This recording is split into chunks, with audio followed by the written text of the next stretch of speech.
महात्मा उपासक डॉक्टर सोहनराज तातेड़ पुनरुत्थान और आत्मविज्ञान के बाद अब ला रहे हैं सनातन सत्य, जैसी दृष्टि वैसी सृष्टि, कुदरत, कुदरती रचना एवं कुदरत के कानून से शाश्वत सुख की प्राप्ति।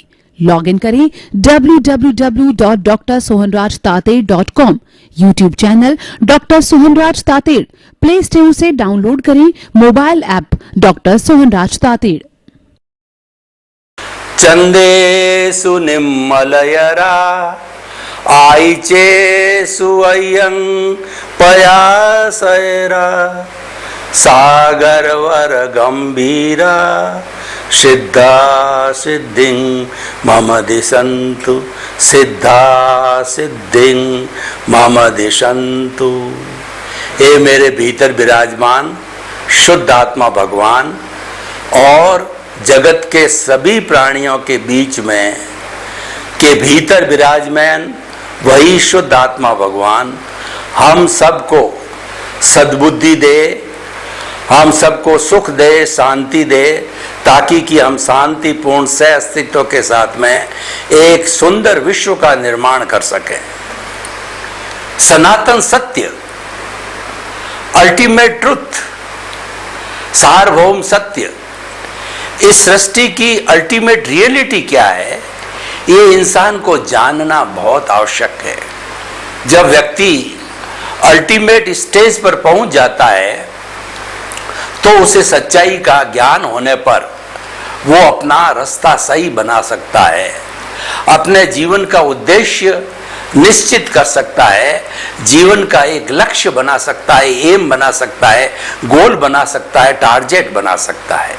इसीलिए सनातन सत्य कार्यक्रम दिया जा रहा है। हमारा यह कार्यक्रम देने के लिए उद्देश्य यही है कि आपकी जो रॉन्ग बिलीफ समाप्त हो जावे, उसकी जगह आपकी राइट बिलीफ हो जावे, यानी जितनी आपकी नकारात्मक सोच है वो समाप्त होकर के वो सकारात्मक हो जावे, आप सही दिशा में काम करने लग जावें, आपकी सोच सही हो जावे, आप थिंक पॉजिटिव, डू पॉजिटिव और बी पॉजिटिव के सिद्धांत पर चलने लग जावें, तो आपका स्वयं का जीवन अच्छा बने और आपके सहचर जिनके साथ आप रहते हैं उनका भी जीवन आनंदमय शांतिमय बने। तो अब देखिए कि सनातन सत्य कार्यक्रम देने के लिए हम आपको अलग अलग एपिसोड्स, रोज नए नए एपिसोड्स देते हैं। उन एपिसोड्स का हर एक का अपना अपना विषय होता है। तो आज का हमारा बहुत ही सुंदर विषय है कि रिलेटिव रियल पुरुषार्थ। रिलेटिव का मतलब होता है सापेक्ष और रियल का अर्थ होता है निरपेक्ष, यानी वह एब्सोल्यूट करेक्ट होता है और उसमें कोई तरह की भ्रांति नहीं होती है, वो राइट बिलीफ होता है। पुरुषार्थ का अर्थ होता है कार्य करना, एफर्ट्स करना। उदाहरण के तौर पर हम बोलचाल की भाषा में कहते हैं हर व्यक्ति को पुरुषार्थ करके अपने लक्ष्य की प्राप्ति करनी चाहिए। मैं अच्छा विद्वान बनने के लिए पुरुषार्थ कर रहा हूँ, मैं अच्छा गायक बनने के लिए रोज प्रैक्टिस करता हूँ, मैं खेल के मैदान में प्रतिदिन प्रैक्टिस करके और ओलंपिक खेल को जीतना चाहता हूँ। ये सारा पुरुषार्थ है और हमारा सारा जीवन है वो पुरुषार्थ का जीवन है। कहा भी गया है कि स्ट्रगल इज लाइफ, जीवन है एक संघर्ष है और संघर्ष का दूसरा नाम पुरुषार्थ है। जो व्यक्ति पुरुषार्थ नहीं करता है वह निकम्मा होता है, निठल्ला होता है और उसको कोई तरह का लक्ष्य नहीं मिलता है, उसके जीवन में कोई खुशी का संचरण नहीं होता है, उसमें प्रसन्नता नहीं होती है। पुरुषार्थ करने से हमारे भीतर संतोष पैदा होता है, हमारे भीतर एक प्रसन्नता और आनंद की अनुभूति होती है और आनंद की अनुभूति ही जीवन का परम लक्ष्य है। जब मुक्ति की बात करते हैं, मुक्ति क्या है? मुक्ति परमानंद है, वो ब्लिस है जहां पर किसी तरह का दुख होता ही नहीं है और वह अवस्था अशरीरी अवस्था होती है, वो हमारा लक्ष्य है। हर मानव का अल्टीमेट गोल मुक्ति है, मोक्ष है, ब्लिस को प्राप्त करना और सनातन सुख को प्राप्त करना, वही हमारे सनातन सत्य का उद्देश्य है। देखिए कि हम जो भी कार्य कर रहे हैं, जन्म से मृत्यु के बीच के अंदर मन वचन काया से जो कुछ भी कार्य किया जाता है वह अवस्था मात्र है और वह कुदरती रचना है। हमारा सनातन सत्य कार्यक्रम कुदरत, कुदरती रचना और कुदरत के आधार पर डिजाइन किया होता है। इन तीन विषयों के माध्यम से हम आपको सनातन देते हैं। और कुदरत का मतलब ये होता है कॉस्मॉस, ब्रह्मांड, विश्व, पृथ्वी, पर्यावरण, और उसकी जो रचना होती है उसके अंदर 6 समवाय होते हैं, उसमें 6 घटक होते हैं। वो होते हैं जीव, अजीव, मोशन, रेस्ट, टाइम और स्पेस। इसको विज्ञान ने भी माना है, ये विज्ञान सम्मत है। इन 6 तत्वों से सारी कुदरत की रचना होती है, कुदरत का संचालन होता है। और कुदरत का कानून क्या है कि जो हमारे न्यायालयों में कानून दिया जाता है, न्याय दिया जाता, हम कहते हैं कि हमने न्याय की गुहार की, मुझे न्याय चाहिए, मुझे न्याय पाने के लिए मैं न्यायालय में जाऊंगा। ये न्यायालय की स्थापना है, वो न्याय को, जस्टिस को प्राप्त करने के लिए दी गई है। लेकिन हमारा जो ईश्वर है, हमारा जो कर्म है, हमारी कुदरत है, वो तो हुआ सो न्याय के सिद्धांत पर आधारित है। यानी कुदरत ऐसा परफेक्ट न्याय देती है जैसा जज भी नहीं दे सकता। जज के द्वारा दिया गया न्याय मैन मेड होता है, मैन मेड में गलती होने की पूरी संभावना होती है, लेकिन कुदरत की मैथमेटिक्स एब्सोल्यूट करेक्ट होती है, क्यों कुदरत के ऊपर कोई है ही नहीं है। तो कुदरत का न्याय यही है। कुदरत तो ये कहती है कि जो जो कुछ भी तुमने पूर्व जन्म में अर्जित किया है, कोई दूसरा व्यक्ति था, कोई दूसरा शरीर था, उसने जैसे जैसे भाव डाले, कॉजेज डाले, उसके अनुरूप जो है बंच ऑफ दी कॉजेज बना, कर्म शरीर बना, कॉजल बॉडी बनी, और इस जन्म के अंदर वह आकर के और वो द्रव्य कर्म के रूप में भुगतान किया जाता है। उसका माध्यम ये शरीर होता है। तो जन्म लेता है कोई भी प्राणी, कुदरत के ताबे, कुदरत के अधीन आ जाता है, कुदरत का कानून चलता है, कुदरत की रचना चलता है। लेकिन हम ये जितना भी कुदरत के अधीन रह करके कार्य करते हैं, ये सारा हमारा रिलेटिव पुरुषार्थ होता है। लेकिन कई बार क्या होता है कि व्यक्ति थोड़ी भ्रांति में चला जाता है, व्यक्ति अल्टीमेट रियलिटी को चैलेंज कर लेता है, क्योंकि मानव की जो बुद्धि होती है वह तर्क संगत होती है।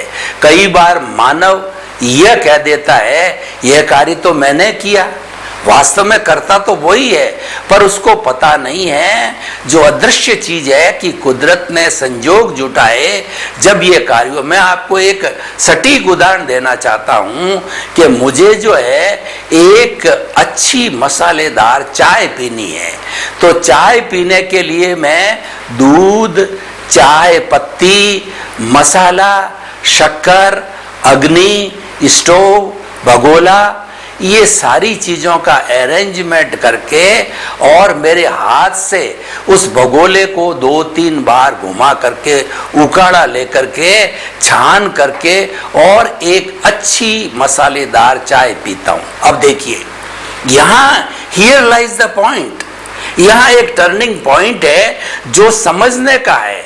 कर्ता अकर्ता भाव और कुदरत की रचना, कुदरत के कानून को यहां समझना है। ये बहुत ही सुंदर पॉइंट है। अगर आपके ये समझ में आ जाता है तो आपके कर्मों का बंधन रुक जाता है। अब आप कहते हो कि वो चाय मैंने बनाई, मैं ये कहना चाहता हूं कि 10 कंपोनेंट्स मिलकर के चाय बनी, अगर 9 बाकी के नहीं होते तो क्या आप अपने अकेले हाथ से चाय बना के पी सकते? नहीं। इसका मतलब सब संजोगों ने मिलकर के चाय बनाई है, वो संजोग कुदरत ने जुटाए हैं और वो 10 के 10 निमित्त है। जितने संयोग होते हैं वो सारे निमित्त कहलाते हैं। उसमें मनुष्य भी एक निमित्त है। मनुष्य अपने आप को हर कार्य में, चाहे बच्चे को जन्म देना, बच्चे को पढ़ाना लिखाना, धन दौलत संपत्ति घर परिवार माँ बाप, जो कुछ भी काम जन्म से मृत्यु तक के बीच में अगर व्यक्ति अपने आप को निमित्त माने तो हमारा यह जो है सनातन सत्य कार्यक्रम कहता है उसके कोई तरह के भाव नहीं पैदा होंगे, उसके कोई तरह की नई कॉजल बॉडी नहीं बनेगी, पुरानी है वह तो उसको भुगतना ही पड़ेगा। तो इसलिए हमें निमित्त बने रहना चाहिए। पर जब हम कह देते हैं कि यह तो मैंने किया, यह मेरा है, मैं और मेरा, मेरा घर, मेरा परिवार, मेरी धन, मेरी दौलत, मैं लेखक, मैं इंजीनियर, मैं डॉक्टर, मैं चार्टर्ड अकाउंटेंट, मैं राष्ट्रपति, मैं प्रधानमंत्री, मेरा घर, मेरी धन, मेरी संपत्ति, तो ये मैं मेरा जहाँ जुड़ जाता है वहां राग द्वेष जुड़ता है और वहां पर कर्ता भाव आ जाता है, ऑनरशिप डूअरशिप आ जाती है। This is the cause of the सोरो। कर्म बंधन का यही कारण है और दुख का भी यही कारण है। और this is the violence of the law of the nature. हम नेचर के जो लॉ है उसके विरुद्ध चले जाते हैं। जब किसी चीज के विरुद्ध चले जाते हैं तो उसके परिणाम तो हमको भुगतने ही पड़ते हैं। उसका परिणाम होता है कर्मों का बंधन होना। अतः हमारा सनातन सत्य आपको जो है रियल पुरुषार्थ क्या कहता है, ये अगर आप मानते हो तो ये रिलेटिव पुरुषार्थ है सारा। और मन वचन काया जो कि ऑटोमेटिकली संचालित है कुदरत के द्वारा, वह तो कार्य किया ही जा रहा है, वो तो रिलेटिव पुरुषार्थ, वो तो कुदरत ने किया है, आपके उपादान के अनुरूप हुआ है। तो ये सारा जितना जड़ का खाता है, ये सारा जितना जो है हमारा उदय और प्रारब्ध का खाता है, ये जितना हम मन वचन काया की बैटरियां पिछले जन्म से इस जन्म में साथ लेके आते हैं और तीनों बैटरियां वह उदय और प्रारब्ध के अधीन खुलती रहती है। ये सारा संसार है, ये रिलेटिव पुरुषार्थ है। लेकिन रिलेटिव पुरुषार्थ तो हमारा अर्न्ड है, ये हमारा चार्ज डिस्चार्ज से संबंधित है, ये मैकेनिकल है, ये ऑटो मोड से चलने वाला है। लेकिन जो रियल पुरुषार्थ की हम लोग बात करते हैं वो रियल पुरुषार्थ पे जड़ के कानून, कुदरत के कानून, लॉ ऑफ द नेचर कोई लागू नहीं होता है। यानी आप उसमें परफेक्टली स्वतंत्र हो। वो है चेतना का जगत। चेतना के जगत पे लॉ ऑफ द नेचर लागू नहीं होता है। उसके मालिक आप हो और जैसे आप जो इस हमारी चेतना से जुड़ी हुई जो भाव क्रिया है, चेतना से जुड़ी हुई जो हमारा भाव तत्व है, वह भी चेतना का अंश एक चित्त स्वरूप होता है। तो उसको उसके द्वारा ही अगर हम सारा चिंतन करते हैं तो हमारा रियल पुरुषार्थ होता है। कहने का अर्थ क्या है, मैं आपको सब सारांश के अंदर बता देना चाहता हूं। अगर हम शरीर से जुड़ते हैं, अगर हम जो है जितना भी मन वचन काया तथा उससे जुड़ी हुई अवस्था मात्र कुदरती रचना है, इससे हमारा संपर्क होता है, ये सारा रिलेटिव पुरुषार्थ है। रियल पुरुषार्थ को हम दृष्टि विज्ञान कहते हैं। दृष्टि विज्ञान का अर्थ होता है कि रियल पुरुषार्थ में मात्र आपको दृष्टि, आपको सोच, आपको अपनी समझ, आपको अपना नजरिया वह बदलना होता है, करना कुछ नहीं है। दृष्टि विज्ञान में कुछ किया नहीं जाता है, वहां कोई फिजिकल क्रिया नहीं है। वहां तो मात्र जो है एक चिंतन है, एक भाव है, एक सोच है, एक आपकी जो है रॉन्ग बिलीफ से राइट बिलीफ की जो है वो सारी जो है वो डायरेक्शन चेंज हुआ है। दृष्टि विज्ञान है वो आत्म तत्व से जुड़ता है। आत्म तत्व की खोज करता है, क्योंकि अल्टीमेटली मैं आपको प्रश्न करना चाहता हूं कि ये हमारा शरीर है और इसके अंदर आत्मा है, तो आखिर मुक्ति जाने वाला कौन है? हम आत्मा की बात क्यों करते हैं? प्रश्न ये है कि जो भी जीव जन्म लेता है वह सुख चाहता है, कोई मरना नहीं चाहता, कोई दुख नहीं चाहता है। तो सुख जो है की प्राप्ति मनुष्य जीवन का उद्देश्य है। तो रिलेटिव पुरुषार्थ से जो है वह जो कार्य करता है, यानी खाना खाता है, धन कमाता है, जो है सत्ता, संपत्ति और साधन, इनके सहारे जो है वह सुख की अनुभूति करता है, करना चाहता है कि खाने में सुख है, धन में सुख है, स्त्री में सुख है, बाल बच्चों में सुख है और परिवार में सुख है, ऐश आराम में सुख है, तो वह उसको ढूंढता है। लेकिन उसके बाद भी जो है उसको सुख के बाद के अंदर दुख आ जाता है, सुख और दुख की मिश्रित अनुभूति होने लग जाती है। लेकिन जब हम दृष्टि विज्ञान को लेते हैं, रियल पुरुषार्थ को लेते हैं, तो हमारा सारा फोकस जो है वह चेतना पर हो जाता है, और चेतना का जो गुण है वो ज्ञाता दृष्टा गुण है, और वह तो अनंत सुख वाला है, उसके अंदर कोई दुख होता ही नहीं है। तो इसीलिए हमें जो है इस जीवन के अंदर रिलेटिव पुरुषार्थ तो हमारी लायबिलिटी है, रिलेटिव पुरुषार्थ तो हमारा फिक्स है, वो तो हमको करना ही है, हम पूर्व जन्म से साथ में लेके आए हैं। लेकिन उसके साथ साथ हमें रिलेटिव के साथ में रियल पुरुषार्थ भी करना चाहिए। रियल पुरुषार्थ क्या है? अपनी खोज करो। अपनी खोज क्या है? मैं कौन हूँ, मैं कहाँ से आया हूँ और मुझे कहाँ जाना है, इसकी खोज करो। ये सारी बात आपको क्यों बताई जा रही है? क्योंकि मनुष्य ही एक ऐसा व्यक्ति है जो अपनी खोज कर सकता है। दूसरे जो प्राणी हैं उनके पास में विकसित इंद्रियां, विकसित मन, विकसित बुद्धि, विकसित चित्त और विकसित आत्मा नहीं होती है, तो वो इतना गहरा चिंतन नहीं कर सकता है। केवल मानव ही चिंतन कर सकता है। इसीलिए सनातन सात्य कार्यक्रम है, ये मानवों के लिए है, ये 7.8 अरब की जनसंख्या के लिए है।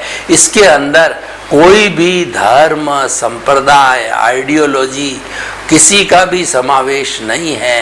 मात्र कुदरत के कानून पर आधारित है, और कुदरत तो जो है इटरनल है, ये तो शाश्वत है, ये तो सबकी है। और कुदरत आपकी अकेले की नहीं है, कुदरत मेरे अकेले की नहीं है। कुदरत तो 84 लाख जीवा योनिया बर्थ प्लेसेस, जो कि अगर जीवित प्राणियों की संख्या गिनी जाए तो वो असंख्य अनंत संख्या है। उन सब की जो माँ है, उन सब का पालन पोषण करने वाली, उनका क्रिएटर, ऑपरेटर, डिस्ट्रॉयर है वह कुदरत है। इसीलिए कुदरत को समर्पण ईश्वर को समर्पण है, कुदरत को समर्पण स्वयं को समर्पण है। कुदरत को समझना अपने आप को समझना है, कुदरत को समझना विश्व को समझना है, कुदरत को समझना ब्रह्मांड को समझना है, कुदरत को समझना मुक्ति को प्राप्त है, कुदरत को समझना व्यवस्थित शक्ति को जानना है। और जिस व्यक्ति ने व्यवस्थित शक्ति को जान लिया, उसके सारे प्रश्न जो है समाहित हो जाते हैं। आखिर इस जगत का संचालन करने वाला कौन है? क्या ईश्वर संचालित करता है, या मैं सारा कार्य मेरा खुद संचालन करता हूँ? तो उसके अंदर ये जवाब मिलता है कुदरत से कि सारा दुनिया का संचालन मैं करती हूँ, इसलिए कर्ता व्यवस्थित शक्ति है। कुदरत ने इस विश्व के किसी भी प्राणी को जो कर्ता बनने की ऑथोरिटी, पावर ऑफ अटॉर्नी नहीं दी है, और कहा है कि मैं अकेली व्यवस्थित शक्ति रूप में, साइंटिफिक सर्कमस्टेंशियल एविडेंस के रूप के अंदर मैं अकेली ही इस सारे ब्रह्मांड का संचालन करने वाली हूँ। तो इसलिए यह समझने वाली बात है। मैं आपको यहाँ बताना चाहता हूँ कि दादा भगवान जिन्होंने अक्रम विज्ञान को चलाया, जो अक्रम विज्ञान के प्रवर्तक थे, और 1908 के अंदर वो भादरण में गुजरात में जन्मे और 1958 के अंदर उनको एक जो है वो बहुत बड़ा ज्ञान मिला, वो अक्रम विज्ञान है। उसमें उन्होंने ये बताया कि मैं 10 लाख वर्षों से जो भगवान ऋषभ है, उनके पुत्र जो भरत है, उनके पुत्र जो है चक्रवर्ती भरत के समय से मैं जो है ये खोज कर रहा हूँ। उन्होंने खोज की और अक्रम विज्ञान भगवान ऋषभ ने जो है वो चक्रवर्ती उनके पुत्र भरत को दिया। मैं भी उस वक्त में उनके साथ में जुड़ा हुआ था, तो वो तो मुक्ति को चले गए उसको प्राप्त करके, और मैं ये 10 लाख वर्ष तक खोज करता रहा कि इस जगत का संचालन करने वाला कौन है। तब उन्होंने कर्ता व्यवस्थित शक्ति है इस जो है सनातन सत्य को प्राप्त किया, और इस सनातन सत्य को प्राप्त करके हालांकि वो भी मुक्ति को प्राप्त हो सकते थे, वो भी केवली बन सकते थे, लेकिन 356 डिग्री के ज्ञान पे वो रुक गए। इसलिए उनको खटपटिया वीतराग कहते हैं।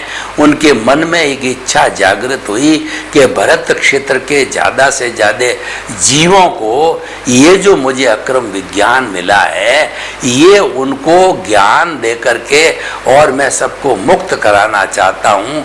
और उन्होंने ये भी कहा कि ये ज्ञान मात्र 250 वर्ष तक होगा, फिर जो है क्रमिक ज्ञान जो प्रारंभ से चला आ रहा है भगवान ऋषभ के समय से, वही चलेगा। और उसके अंदर अत्यंत पुण्यशाली भाग्यशाली जीव है, उनको ये अक्रम विज्ञान की 5 आज्ञा जो ज्ञान में दी जाती है, उनको 2 घंटे के अंदर 5 आज्ञा का ज्ञान करा करके उनको सम्यक्त्वी बनाया जाता है। उनको ज्ञानी पुरुष की कृपा से उनको जो अनंतानुबंधी कषाय का विलय करके दर्शन मोहनीय कर्म को कृपा से समाप्त करके उनको ज्ञानी बनाया जाता है, उनको जीवात्मा से अंतरात्मा बनाया जाता है।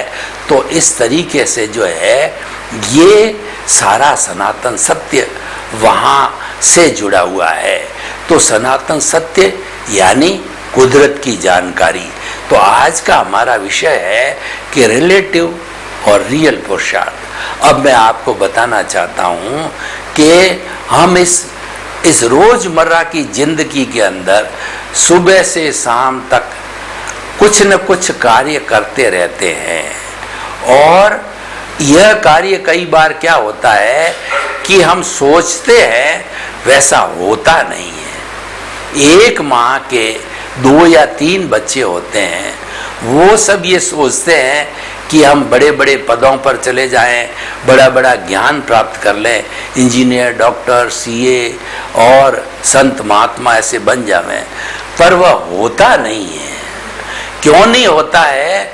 क्योंकि हमारे वह पुण्य में नहीं है, हमारे भाग्य में नहीं है, वो अर्जित किया हुआ नहीं है। कहने का अर्थ यह है कि सनातन सत्य ये बताता है कि पूर्व जन्म के अंदर एक उदाहरण आपको देना चाहता हूँ कि एक रूपक के रूप में कि हम परीक्षा देते हैं, कॉम्पिटिटिव एग्ज़ाम होते हैं, हम परीक्षा देते हैं तो हमको 3 घंटे का जो समय दिया जाता है उसमें 10-12 प्रश्न दिए जाते हैं और हम आंसर शीट में लिखते हैं और वो सारे प्रश्नों का हल हमने 3 घंटे के पहले 2.5 घंटे में कर दिया। अब देखिए हमने वो कर दिया, हमारे पास आधा घंटा समय बचा हुआ है और हमने अपने सद्बुद्धि का उपयोग किया। हमने कहा कि इसको आंसर शीट को पलट लें, आधे घंटे के अंदर हमने एडिशन डिलीशन यानी करेक्शन उसमें किया, हमने हमारी परसेंटेज को अच्छा बनाया, यानी हमने जो है उस जीवन को करेक्शन देके धार्मिक आराधना करके रियल पुरुषार्थ करके हमने उसको जो है जीवन को अच्छा बनाया। तो वो हमारा फिर 3 घंटे का समय हुआ। तो वह आंसर शीट एग्जामिनर को दे दी गई और उसके बाद हमारा मान लीजिए आयुष्य समाप्त हो गया। तो आयुष्य के समाप्त होते ही हमने नया जीवन धारण कर लिया, नई बॉडी आ गई और हमारे जितनी जितनी प्रतिष्ठाएं, जैसे जैसे भाव, यानी जैसा हमने क्वेश्चन पेपर हल किया था, जो हमारा वर्तमान का जो एग्जामिनर वह रिजल्ट देगा, वह क्वेश्चन पेपर हल करने का हमको नहीं देगा, वो मात्र रिजल्ट देगा। उसको हम उदय और प्रारब्ध कहते हैं। यानी जो कुछ भी पूर्व जन्म में अर्जित किया है वो मात्र उसका रिजल्ट है और उसके अनुरूप जो है हम सारा कार्य करते रहते हैं। ये रिलेटिव पुरुषार्थ है। तो हमें दो बातों को समझना है कि जो कुछ भी हमारे जीवन में चल रहा है, सुबह से शाम तक और जन्म से मृत्यु तक के बीच में चल रहा है, तो उसको चलने दो और वह तो चलेगा ही, क्योंकि हम कर्मों के अधीन हैं, हम कुदरत के अधीन हैं, हम कठपुतली हो गए हैं। तो उसमें हमारी अब स्वतंत्रता नहीं है, हम प्रतंत्र है। इसीलिए कहा गया है कि मन वचन काया तथा उससे जुड़ी हुई हर अवस्था मात्र कुदरती रचना है। और अवस्था जहाँ आ जाती है वह अवस्था संजोग के साथ वियोग में उसका वियोग अवश्य होता है। वह अवस्था वियोग का अर्थ नाशवान, आने वाली हर अवस्था नाशवान है और वह जड़ है, वह बदलती रहती है, आती रहती है, बदलती रहती है और वह नाशवान होने के कारण जो है वो सारा हमारा जो है प्रारब्ध और उदय है। जहाँ नाशवान का प्रश्न होता है वहाँ प्रारब्ध और उदय लागू होता है, क्योंकि वह हर क्षण बदलता रहता है और वो सारा हमारे रिलेटिव पुरुषार्थ के खाने में चला जाता है। चाहे आप अपने को कर्ता मानो, चाहे व्यवस्थित शक्ति करावे आपको, वो सारा रिलेटिव पुरुषार्थ है, क्योंकि वह तो चार्ज का डिस्चार्ज है, वो ध्वनि की प्रतिध्वनि है, वो एक्शन का रिएक्शन है और वो केवल भुगतान है ओनली, क्योंकि भुगतान तो करना पड़ेगा। व्यवहार शुद्धि बिना निश्चय शुद्धि नहीं है, लेकिन केवल भुगतान करना हमारे जीवन का लक्ष्य नहीं है। ये तो व्यवहार है, ये तो हमको निभाना है और निभाना ही पड़ेगा। हम निभा ही रहे हैं, चाहे हम रो के निभावें, चाहे हम जी के निभावें। भगवान महावीर की आप साधना को देखो कि 12.5 वर्ष भगवान महावीर ने कठोर तपस्या की। उन्होंने देखा कि मेरे कर्म जो है और 23 तीर्थंकरों के कर्म की अगर हम तुलना करें फिर भी मेरे कर्म भारी है। तो और वो 12.5 वर्ष में काट करके मुझे वीतराग और आगे केवली बनना है। तो उन्होंने जो है वो दृष्टि विज्ञान का उपयोग किया, उन्होंने रियल पुरुषार्थ का उपयोग किया, उन्होंने सनातन सत्य का उपयोग किया, उन्होंने व्यवस्थित शक्ति का उपयोग किया और उपयोग करके शरीर को वोसरे करके वह तो रियल पुरुषार्थ यानी दृष्टि विज्ञान यानी आत्म प्रदेशों में चले गए। मैं और मेरा प्रभु के अकाउंट में जाकर के विलीन हो गए, ज्ञाता दृष्टा बन गए। के कीले ठोक रहा है कोई भी ग्वाला, महावीर रूपी पुतले के कीला ठोक रहा है। संगम देवता एक रात के अंदर 20 मारणांतिक कष्ट दे रहा है, तो वो महावीर रूपी इस मन वचन काया को कष्ट दे रहा है। और ग्वालों ने जो है दोनों पैरों के ऊपर जो अग्नि जला के खीर पकाई, तो वो जो कष्ट दे रहा है इस मन वचन काया रूपी शरीर को कष्ट दे रहा है। तो ऐसा उन्होंने जो है वह चिंतन करके ज्ञाता दृष्टा होकर के रियल पुरुषार्थ करके और अपने कर्मों को खपाया और रिलेटिव पुरुषार्थ को उन्होंने कोई विशेष तवज्जो नहीं दी। तो हम ये आपको बताना चाहते हैं कि आप रियल रिलेटिव पुरुषार्थ को समझिए। रिलेटिव जड़ से जुड़ा हुआ है, रियल है चेतना से जुड़ा हुआ है, और आपका रिलेटिव पुरुषार्थ बाह्य है और रियल पुरुषार्थ जो भीतरी है। तो इसका हम विवेक करेंगे तो अपने जो है लक्ष्य को वो बहुत अच्छी तरह से पहुंच सकते हैं। सर्वे भवन्तु सुखिनः, सर्वे सन्तु निरामया। लोक के सब जीवों को सुख मिले, शांति मिले, आनंद मिले, प्रेम मिले, सौहार्द मिले, सभी हिल मिल करके एक अच्छा संसार बनावें, एक स्वर्ग बनावें। आपके प्रति शुभकामना, मंगल भावना।